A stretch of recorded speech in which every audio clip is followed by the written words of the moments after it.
Setting up Omen, Reign of War for your first game is fairly straightforward. Place the city board between the two players at the table, then shuffle the 12 reward tiles and place 4 in each of the 3 cities face down.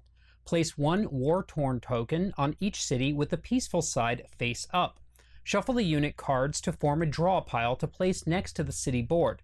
Since this will be your first game, it is recommended that you remove all hero and spirit cards from the deck. Place the coins next to the board.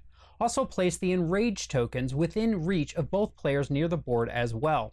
Each player takes 1 of each of the feat cards and arranges them in their playing area. Each player receives 4 cards and 4 coins from the supply. Give each player a set of the reference cards as well. Now you are ready to begin your first game of Omen, Reign of War. Omen Reign of War is played with each player completing a full set of steps on their turn and then play passing to the other player. First, let's cover each step of a player's turn. Step 1 is the Wealth step. This step allows a player to gather their strength in preparation for the battle to come. The active player chooses to gain a combination of cards and or coins during this step. You may select one of the following options: 1 card and 2 coins, 1 coin and 2 cards, 4 cards, or 4 coins. Notice the player gains a bonus for choosing to take all of their wealth in either coins or cards. A special note here is that on the first turn of the game, the active player receives 1 less in whatever selection they make. Step 2 is the Surge step. In this step, the active player will spend coins they have in order to deploy or use cards from their hand. The active player selects a card from their hand. They pay the cost in coins back to the general supply. They then place that unit into the city of their choice. Finally, resolve any deploy abilities the card may or may not have on it. Now this is pretty straightforward, but there are a few key things you should be aware of in this step. All card effects are considered mandatory unless the card text specifically reads "may" on it.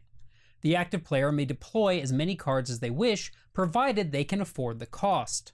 A player may never have more than 5 units worth of cards deployed to a single city. Most cards count as 1 unit. However, any card with the text "Colossal" on it counts as 2 units. Any card with the deploy ability text on it is activated whenever it enters a city, even if it is moving from one city to another. And a player may activate up to 1 reward tile during this phase, but we will cover those in a little bit. Another thing to be aware of in this step is that beasts also have an ability called Dirge. To use a Dirge ability, you will reveal the beast as normal and pay its cost, but then you will actually discard it from your hand. This will allow you to use the ability, but you will not deploy the beast to a city.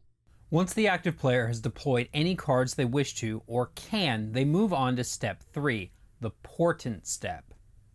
In this step, the active player will activate each of their Oracle units that are currently deployed into cities.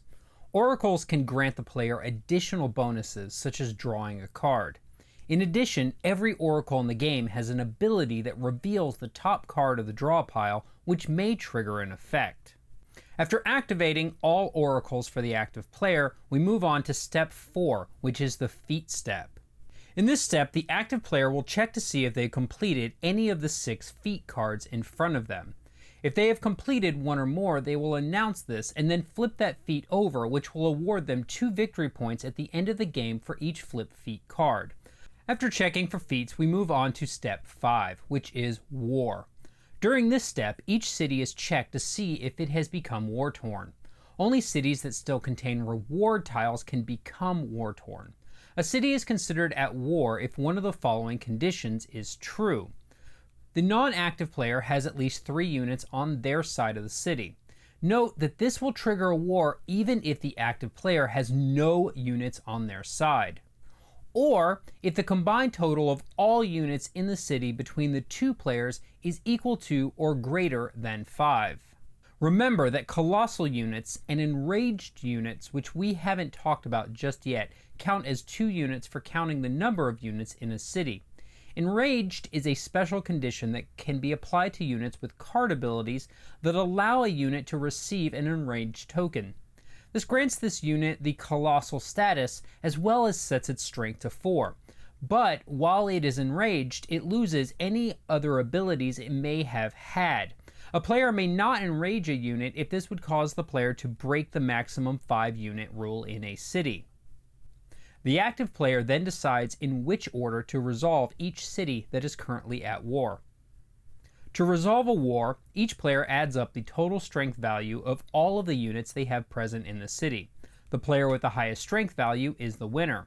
In the event of a tie, the player with the highest total unit cost is the winner.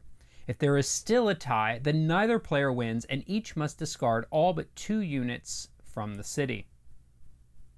The winner of the war will receive the top reward tile from that city and places it with the 2 victory side face up in their playing area. We'll cover these tiles again in a little more detail a little later. The winner also removes all but 1 unit value from their side of the city. This means they cannot keep any cards that count as 2 units.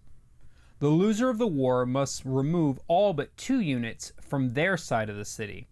The city is then placed back at peace. After all wars have been resolved, a player may choose to deploy cards to any city that contains no further reward tiles. It is important to note here that these cities will never be considered at war again, however, during the game. The final step of a player's turn is the offering step. During this step, the active player may discard 1 card from their hand, gaining the offering value of the card that can be spent to gain cards and coins. At the end of this step, the active player discards down to 5 cards in hand and 10 coins if they have more than this. They also discard any enraged tokens on their units, and then play passes to the next player after checking for an end of game. The game ends at the end of the active player's turn if one of 2 conditions are met. Either their opponent has 5 face-down feat cards, or 2 or more cities have no remaining reward tiles. After one or both of these game end conditions are met, each player calculates their victory points. The player with the highest score has proven to be the greater offspring of Zeus, thus receiving the blessing of the gods. Each player will score victory points in the following way.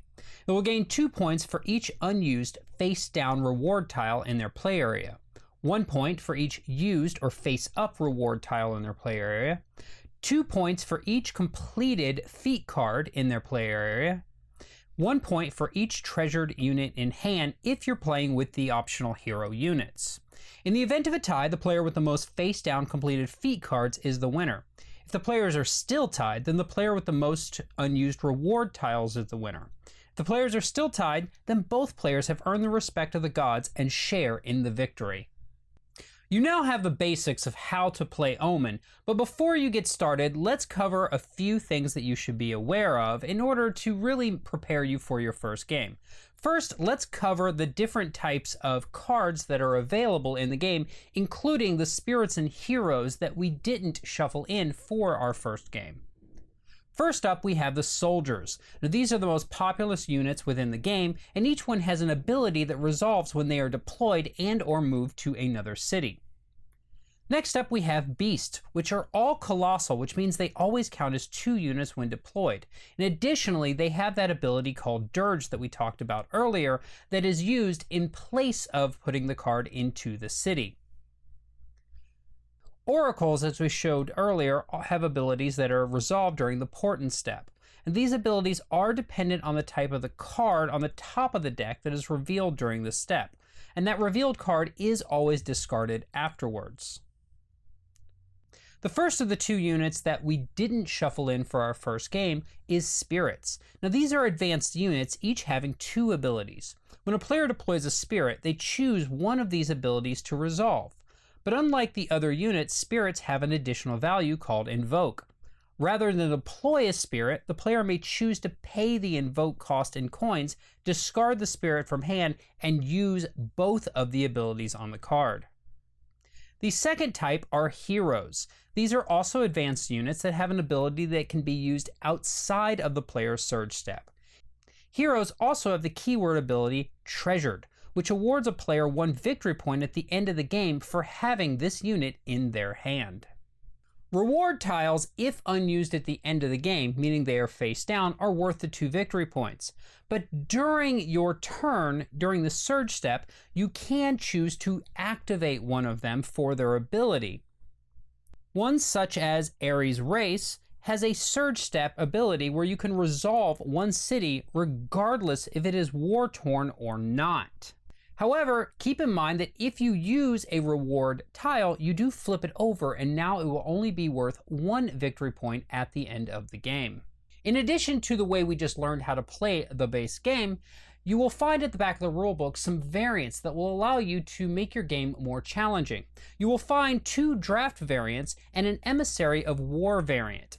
I encourage you to take a look at your rulebook in order to see how those play, but do so after having already played the base game a few times to get the hang of it. One other thing to note is there are some expansions for the game that can be combined. See the rulebooks or potentially later videos to see how those can be played and combined with your base game. I hope you've enjoyed this rules primer for Omen, A Reign of War, the base game, and it's helped you get ready for your first game. If you have any questions, please feel free to comment below or consult the rulebook, or if this Kickstarter is still ongoing, their Kickstarter page. Thank you.